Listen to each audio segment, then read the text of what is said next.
prior to this pandemic, we had 140 million people living in poverty, 43% of this nation, 26 million African Americans, 66 million people who are Caucasian.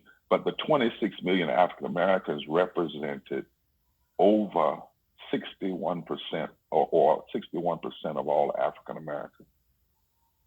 Child poverty in this nation prior to the pandemic was at grotesque levels for a country that claims the amount of wealth that we have.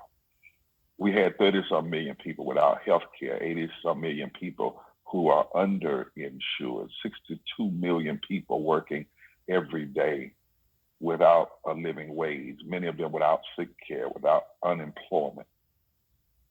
And one of the things that we also faced was 4 million families who every day can buy unleaded gas, can't buy unleaded water before the pandemic.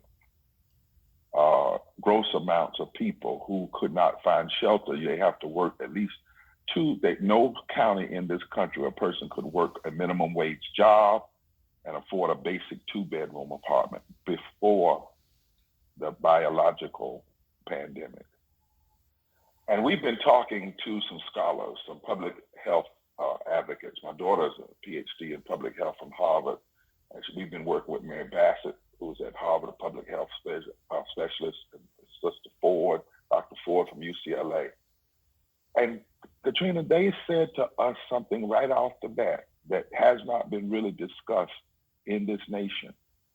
They said pandemics have a biological and a sociological reality. That pandemics spread through the fissures of our society caused by inequality. That pandemics exploit the open wounds of a society caused by racism and the criminalization of power. That you cannot ultimately deal with a pandemic as long as those inequalities are open and those wounds are not cared for.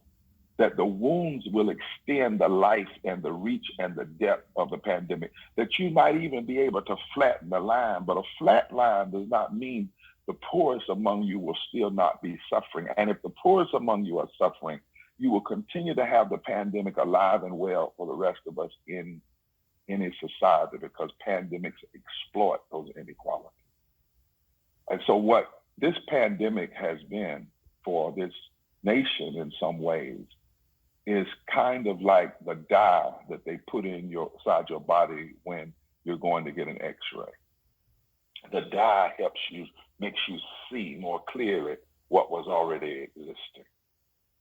That if we had closed some of these gaps, we've been crying out about them for over 3 years now. Well, if we had closed some of these gaps in healthcare and homelessness and the inability for people to afford water and living wages and healthcare, if we had closed the gaps prior to the pandemic would not be so horrific. But because the gaps are there, the pandemic is so horrific. So the